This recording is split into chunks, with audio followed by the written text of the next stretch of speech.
হর হর মহাদেব, ওম নমঃ শিবায়। কেমন আছেন আপনারা সবাই? আমি দীপ্তা বি মণ্ডল। আজই নিয়ে চলে এসেছি 19শে এপ্রিলে 2025 সালে এমন একটা চমৎকারী দিন, যে দিনেতে আপনারা বুঝতে পারবেন আপনাদের মনোবাঞ্ছা পূর্ণ হচ্ছে, বা যে কোনো রকমভাবে লাভ লাইফে হতে পারে, ম্যারেজ লাইফে হতে পারে, এডুকেশন হতে পারে, হেলথে হতে পারে, বিজনেস হতে পারে, কেরিয়ারে, জবেতে হতে পারে, ফাইন্যান্সে হতে পারে। যেখানেই আটকে আছেন সেখান থেকে বের হওয়ার জন্য আজকের দিনে আপনারা এই মহামন্ত্র জপ করতে পারেন। মহামন্ত্রটা কি আগেই বলে দিই, তার আগে এই মন্ত্রটা কার। আজকে 19শে এপ্রিল ওনার বার্থডে, ওনার মিন্স সেন্ট এক্সপেডাইট গডের বার্থডে। সো আপনারা কমেন্ট করতে পারেন, ওনাকে উইশ করতে পারেন।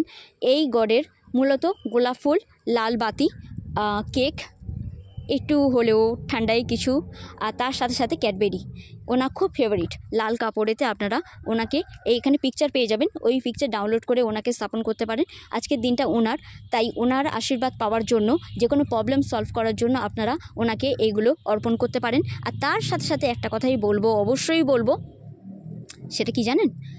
মহামন্ত্র, যে মন্ত্রটা জপ করলে আপনাদের প্রবলেম সলভ হবে। তাহলে আসুন দেরি না করে মহামন্ত্রটা জেনে নেওয়া যাক। এটা আপনারা যতবার খুশি করতে পারেন, শুধু আজকে বলে নয়, অল টাইম করতে পারেন, বা লাইফে যত দিন চাইবেন তত দিন করতে পারেন। মহামন্ত্রটা কি?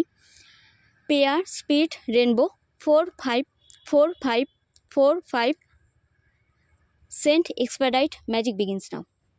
কি বললাম? Pair speed rainbow 454545 Saint expired magic begins now. Okay, এই মন্ত্র আপনারা জপ করে যান। যদি এই মন্ত্র জপ করতে প্রবলেম হয়, লিখে নিন, নোট ডাউন করে নিন, তারপরে দেখে বলতে এসে যাবে। আর খুব সোজা, খুবই সোজা।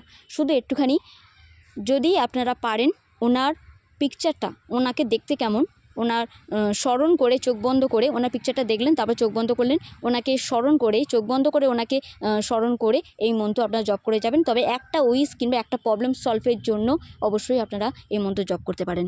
এই মহামন্ত্র আপনারা জপ যদি করেন, আপনারা দেখবেন আপনাদের মনোবাঞ্ছা পূর্ণই হবেই হবে। আর আজকের দিনটা ওনার দিন, তাই আজকের দিনে যারা যেটা মনোবাঞ্ছা রাখবে, বা যে প্রবলেমটা সলভ করার জন্য ওনার কাছে প্রার্থনা করবে, আপনাদের কোনো দিন কোনোভাবে প্রবলেম হবে না।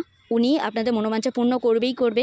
কিন্তু এই প্রবলেম সলভ হয়ে যাওয়ার পর ওনার নাম কিন্তু চতুর্দিকে আপনারা ছড়িয়ে দেবেন।